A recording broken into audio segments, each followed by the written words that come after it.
नमस्कार अभ्यर्थियों, आप सभी का ज्ञान स्थली गुरुकुल के चैनल पर बहुत बहुत स्वागत है। साथियों, हमारा टॉपिक है संधि। संधि किसे कहते हैं? हिंदी विषय के अंतर्गत संधि एक बहुत ही महत्वपूर्ण टॉपिक है। यहाँ से हमारे हर एग्जाम में ज़्यादातर प्रश्न आते हैं। जहाँ भी हिंदी से संबंधित क्वेश्चन आते हैं तो हिंदी से संधि का क्वेश्चन अवश्य आता है। संधि को समझना बहुत ज़रूरी है। संधि रटने से कभी सही नहीं होती। संधि के सवाल ज़्यादातर गलत हो जाते हैं। क्यों गलत होते हैं, क्या कारण है उसका, उस पर एक नज़र डालते हैं। चलते हैं अपने टॉपिक की तरफ। संधि की परिभाषा: जब दो वर्णों यानी कि अक्षरों या दो शब्दों के मिलने से देखिए उनके स्वरूप में परिवर्तन हो जाता है तो उस परिवर्तन को संधि कहते हैं। साथियों, एक चीज हमें ध्यान रखनी है, संधि वर्णों का मेल है और शब्द समास का मेल है। शब्दों के मेल से समास बनता है और वर्णों के मेल से संधि बनती है। जैसे विद्या प्लस आलय, ये होगा विद्यालय, तो ये होगी हमारी संधि। देव प्लस इंद्र, देवेंद्र, तो इस तरह से दो व और ई, देखो इसमें किस किस चीज का मेल है। जैसे विद्या है ना, तो यह में आ जुड़ा हुआ है, तो कहने का मतलब यह है, यह हलंत प्लस आ, ये हो जाएगा हमारा आ, विद्या और प्लस आ। आलय में आ जुड़ा है तो आ और आ के मेल से जो परिवर्तन हुआ वह होगा हमारा विद्यालय। तो इस तरह से वर्णों के मेल से संधि बनती है और शब्दों के मेल से समास बनता है। आगे चलते हैं।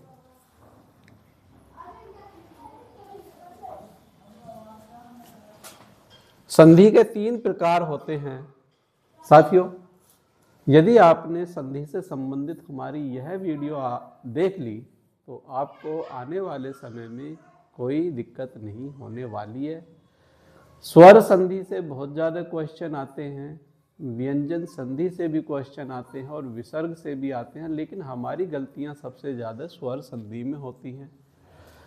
तो आज के हमारे टॉपिक में केवल स्वर संधि होगी, दूसरे टॉपिक में व्यंजन होगी और तीसरे टॉपिक में हमारी विसर्ग संधि होगी। संधि को हम तीन भागों में समाप्त करेंगे। तीनों भागों में बहुविकल्पीय प्रश्नों की श्रृंखला होगी, उसको भी हम समझेंगे। बहुविकल्पीय प्रश्नों के माध्यम से संधि को समझेंगे।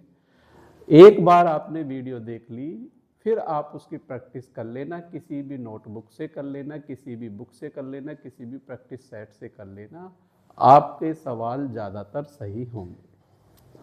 इसमें हम एक लॉजिक का भी प्रयोग करेंगे और नियम का भी प्रयोग करेंगे। हर तरह से हम इसको समझते चलेंगे। हमारा प्रयास ये रहेगा कि आपका कोई भी क्वेश्चन गलत नहीं होना चाहिए। तो स्वर संधि, व्यंजन संधि, विसर्ग संधि, इसके तीन प्रकार हैं और स्वर हमारे ये होते हैं: ए आ, ई ऐ, उ औ, ऋषि, ए ऐ ओ औ। तो इसको हमने तीन टुकड़ों में बांट लिया। अब तीन टुकड़ों में बांटने पर 1 2 3, तो 1 में हमारे ए आ और 2 में हमारे ये पांचों आ गए और 3 में भी हमारे ये चारों आ गए। जब हम इसको तीन टुकड़ों में बांट लेंगे तो हमारा काम आसान होता चला जाएगा। अब क्या करेंगे आगे चल के, 1 2 3 में बट गया, तो 1 2 3 मतलब ये है, जो सीक्वेंस मैंने आपका बताया है ये स्वर संधि का, गुण, यण, अयादि, वृद्धि, दीर्घ, इसको हम इसी सीक्वेंस में लिखेंगे। किताब के अनुसार हम लिख सकते हैं, लेकिन जो तरीका मैंने बताया है समझने के लिए, ये तरीका बहुत ही महत्वपूर्ण है। जो हमने 1 2 3 कोड दिए थे, अब उसके अनुसार हम चलते हैं। तो गुण संधि में जो पहला अक्षर है हमारा, जो जब हम किसी शब्द के खंड करते हैं, जैसे महेंद्र का हमने खंड किया, तो महा प्लस इंद्र बराबर महेंद्र, तो आ और ई का मेल है। जो आ है हमारा, आ हमारा पहले वाले खंड से है और ई हमारा दूसरे वाले खंड से है। तो इस प्रकार ये और ये मिलके कोड नंबर 12 बने। ठीक है। यण संधि में जैसे हमने एक शब्द लिखा न्यून, तो न्यून शब्द जब हम लिखते हैं, न्यून शब्द जब हम लिखते हैं तो इसका विच्छेद करने पर आता है नी और प्लस ऊन।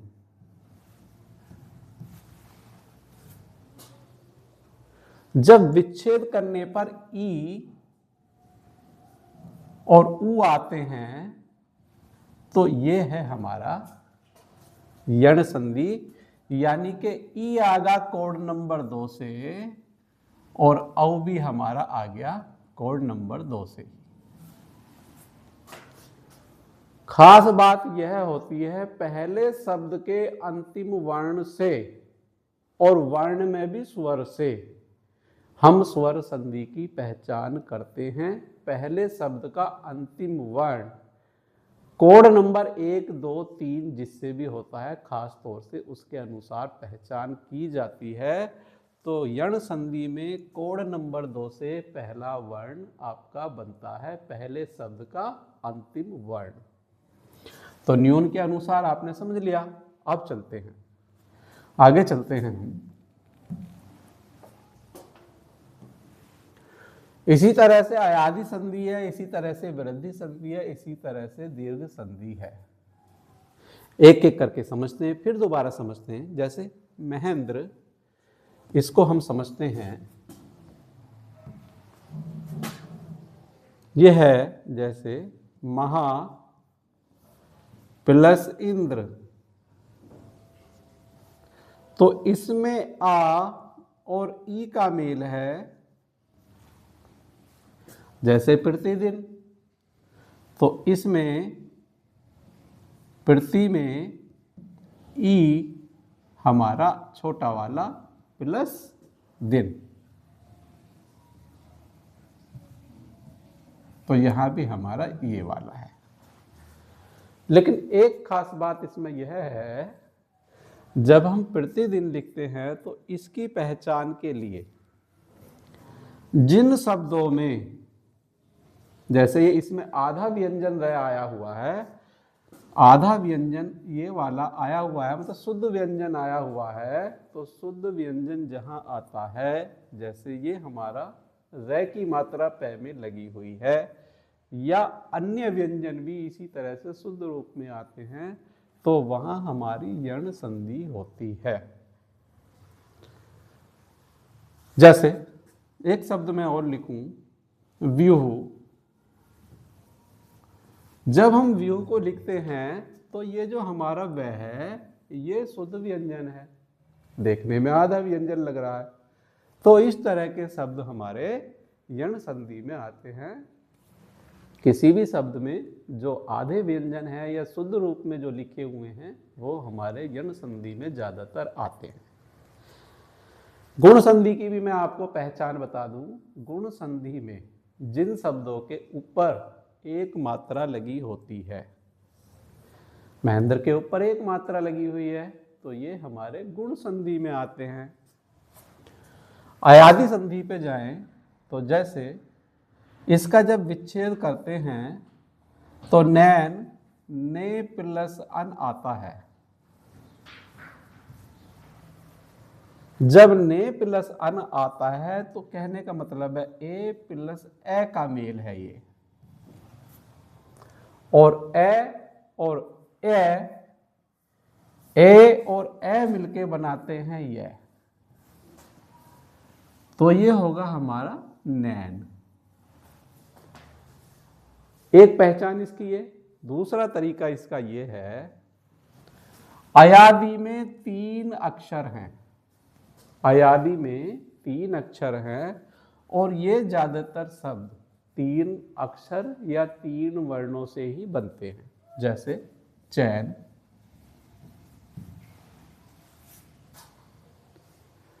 पवन,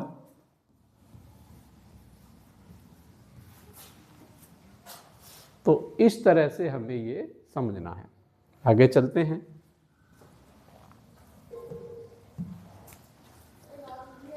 सदैव, सदैव का हमें खास तरह से ध्यान रखना है। सदैव में जैसे सद प्लस ए, तो यहां कोड नंबर 1 से आएगा, जैसे सद और प्लस एव, तो कोड नंबर 1 से ए आ रहा है और कोड नंबर 3 से ए आ रहा है। इन दोनों के मिलने से 2 मात्रा बन जाती हैं, ए प्लस ए बराबर आए। तो जिन शब्दों के ऊपर 2 मात्रा होती हैं वे हमारे वृद्धि संधि होते हैं। जब आप प्रैक्टिस सेट करेंगे या बुक में देख के पढ़ेंगे तो आपको समझ में आ जाएगा कि ज्यादातर सवाल आपके सही गए हैं। आगे चलते हैं। आगे इसी तरह से हमारा आता है, जैसे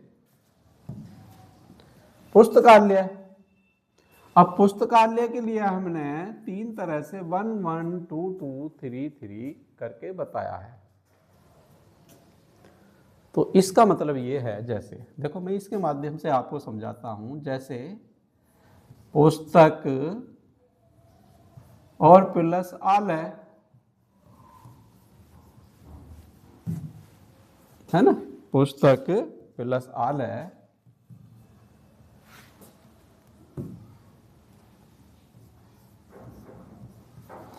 तो यहां ए और आ इनका मिलन है। जब एक ही परिवार के दोनों स्वर मिलते हैं, जब एक ही परिवार के दोनों स्वर मिलते हैं तो वहां हमारी दीर्घ संधि बन जाती है। ए का और ए का भी मिलन हो सकता है, ऊ का और ऊ का भी मिलन हो सकता है, आऊ का और ऊ का भी मिलन हो सकता है। मतलब एक ही परिवार के होने चाहिए। बात समझ में आ गई होगी आपको। आगे चलते हैं। अब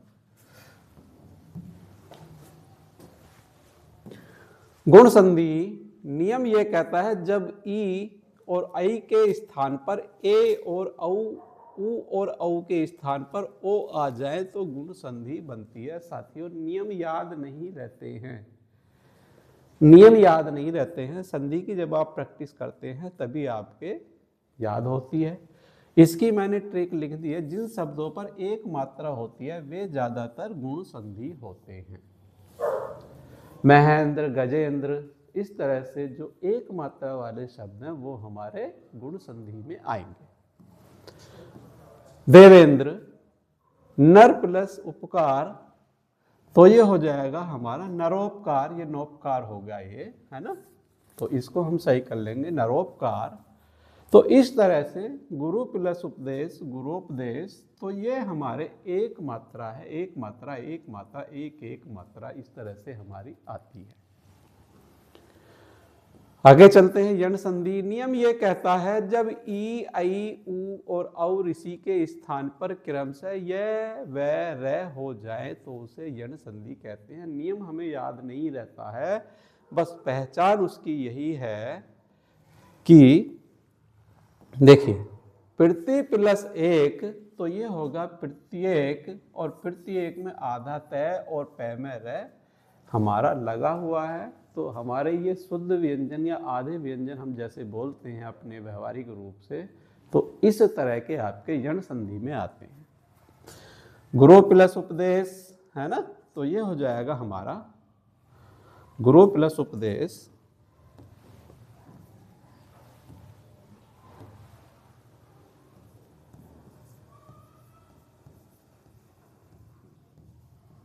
इस तरह से ये हमारा बदल जाएगा, एक एक मात्रा हमारी दोनों पे आ गई। जैसे माता प्लस ऋण, तो ये होगा मात्र ऋण। अब मात्र ऋण के लिए कोड नंबर बन रहा है यहां से 12।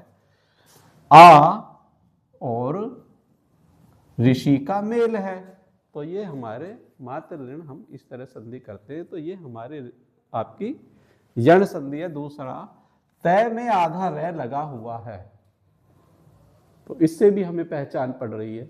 आगे चलते हैं। अयादी संधि, अयादी संधि के लिए कोड नंबर 31 बन रहा है। तो 31 नंबर कोड के लिए जब ए ऐ ओ औ के स्थान पर ए आय आओ आओ हो जाए तो उसे अयादी संधि कहते हैं। नियम याद नहीं रहेगा। अब आते हैं इसकी पहचान और करने के तरीके के लिए। ने प्लस अन, ये होगा नैन।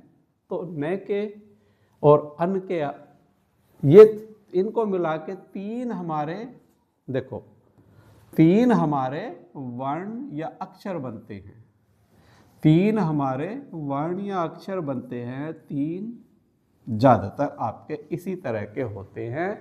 तो ये हमारी अयादी संधि होती है। कहीं भी आपको आधा व्यंजन नहीं दिखाई दे रहा होगा। समझ में आ गई होगी। ऊपर मात्रा भी नहीं है, ये भी आपको दिखाई दे गया होगा, समझ गए होंगे। तो अयादी संधि के लिए किस तरह के शब्द होते हैं। एक चीज और है, जैसे गे प्लस अन है ना, तो ये बन गया गायन। ए और ए का आय में परिवर्तन हो गया इस तरह से। प्रैक्टिस करोगे आ जाएगी। संधि प्रैक्टिस मांगती है, प्रैक्टिस करने से आपका आ जाता है सही। कोई ज़्यादा बड़ी बात नहीं है। पहले मुझे भी बहुत कठिन लगती थी, लेकिन धीरे धीरे जब प्रैक्टिस करते हैं, समझ के करते हैं, तो चीज़ें आसानी से करनी आ जाती है। वृद्धि संधि, जब ए ऐ के स्थान पर ए और ओ औ के स्थान पर औ हो जाए तो उसे वृद्धि संधि कहते हैं। नियम मैंने इसलिए लिखे हैं, बहुत से बच्चे चाहते हैं कि नियम भी पता होने चाहिए। आप इनको नोट कर सकते हैं। आगे चलते हैं। नियम, ए और ए बराबर ऐ होते हैं, ओ और ए बराबर औ होते हैं, है ना। अब देव प्लस अर्थ, देव प्लस अर्थ, ये होगा देवार्थ। इसी तरह से ही गो प्लस अर्थ, ये होगा गोआर्थ। और एक प्लस अर्थ, ये होगा एकार्थ। इस तरह से ये हमारे होते हैं। अब आप सोच रहे होंगे कि यहां पर एक मात्रा लगी हुई है। साथियों, आपको दिखने में एक मात्रा लग रही है, मैं भी आपकी बात से सहमत हूं, लेकिन इसका मतलब यह है ए प्लस ए बराबर ऐ, यानी कि इसके बोलने में दो मात्रा का समय लग रहा है और दो स्वरों के मेल से ये बना है। समझ गए होंगे आप। दीर्घ संधि, दीर्घ संधि में जब समान स्वर मिलकर दीर्घ स्वर बन जाएं तो उसे दीर्घ संधि कहते हैं। जैसे ए प्लस ए बराबर आ, एक ही परिवार के। ई प्लस ई बराबर आई, उ प्लस उ बराबर औ। इस तरह से हमारे होते हैं। जैसे विद्या प्लस आलय विद्यालय और सु प्लस उक्ति बराबर सुक्ति। देखो, जैसे हमारा ये है ना, सु में उ लगा हुआ है और ये भी आपका उक्ति में भी उ लगा हुआ है। तो दोनों उ के मिलने से ये वाला उ बना। जब ये वाला उ बनता है तो यहां बड़ा उ लगाया जाता है। ये भी आपको ध्यान रखना है, ये भी आपको ध्यान रखना है। आगे चलते हैं। पहला प्रश्न हमारा आ गया है संधि से, जो स्वर संधि की सारी प्रैक्टिस कराएगा। संधि का शाब्दिक अर्थ क्या है? तो संधि का शाब्दिक अर्थ हमारा जोड़ होता है। स्वर संधि के कितने प्रमुख प्रकार होते हैं? स्वर संधि के 5 प्रमुख प्रकार हैं। विद्या प्लस आलय विद्यालय में कौन सी संधि है? तो यहां मैंने आपको पहले ही बताया है। देखो साथियों, आ और आ का मिलन है, एक ही परिवार के हैं, तो ये आपकी दीर्घ संधि बन जाती है। समझ गए? आगे चलते हैं। गुण संधि में ई आई के स्थान पर क्या हो जाता है ना? तो इसमें ई आई के स्थान पर ए बन जाता है और ए बनता है हमारा ऑप्शन बी। देव प्लस इंद्र देवेंद्र किस संधि का उदाहरण है? तो देवेंद्र हमारा गुण संधि का उदाहरण है। एक मात्रा आपको देखने को मिल रही है, तो आपने तुरंत क्वेश्चन को ठीक कर दिया। यण संधि में उ औ का रूप क्या होता है? तो यण संधि में मैंने आपको बताया था आधे व्यंजन ज्यादातर आते हैं। तो नी जैसे न्यून है, नी प्लस ऊन बराबर न्यून, तो इस हिसाब से हमारा ऑप्शन सी वह ज्यादातर होगा इनके मिलने से। उ और औ, उ और औ का वो रूप बताया, जब आप नियम को देखेंगे तो आप उसको समझ जाएंगे। प्रति प्लस एक प्रत्येक में कौन सी संधि है? तो यहाँ आपका आधा व्यंजन है या शुद्ध व्यंजन है, तो इस हिसाब से आप देखते हैं तो ये आपका यण संधि बनेगा। अयादि संधि में ए का रूप क्या हो जाता है? तो अयादि संधि में जैसे ए का रूप हो जाएगा आय, ऑप्शन बी। नय प्लस अन नैन किस संधि का उदाहरण है? तो ये 3 अक्षर या 3 वर्णों के मेल से बना है, तो ये हमारा ऑप्शन सी अयादि संधि हो जाएगा। वृद्धि संधि में ए प्लस ए का परिणाम क्या होगा? तो ये हमारे देखो ए प्लस ए बराबर बन जाएंगे हमारे आय, और आय में हमारी 2 मात्रा वाला बड़ा वाला ए आएगा, तो ऑप्शन बी हमारा सही। गो प्लस अर्थ गोआर्थ में कौन सी संधि होगी? तो 2 मात्रा है, 2 मात्रा मतलब 1 मात्रा की वृद्धि होगी, तो यहां हमारी वृद्धि संधि है। समान स्वरों के मिलने से बनने वाली संधि क्या कहलाती है? तो जो एक ही परिवार के स्वर मिलते हैं तो उनके मिलने से कहा गया है। तो सबसे लास्ट वाली हमने बताई थी दीर्घ संधि, जो 5वें नंबर पर है, तो ऑप्शन सी आपका सही। सु प्लस उक्ति सुक्ति में कौन सी संधि है? एक ही परिवार के हैं, तो ये भी आपकी दीर्घ संधि है।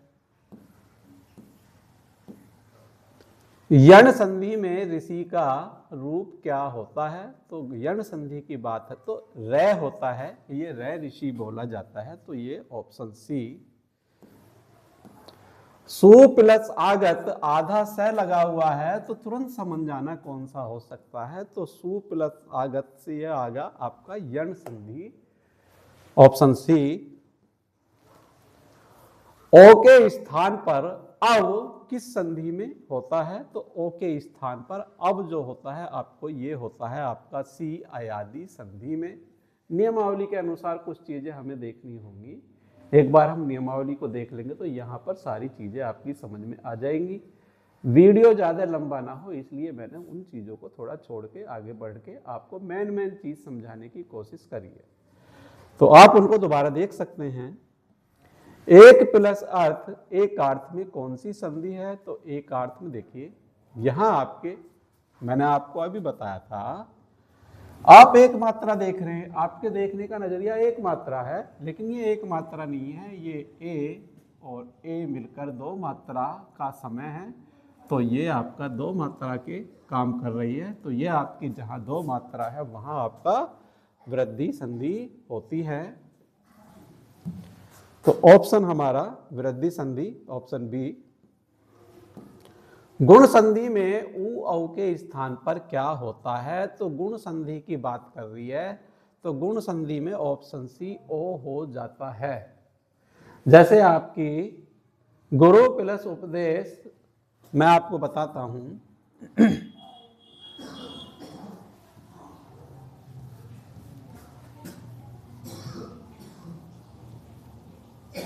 ये तो ये हो जाएगा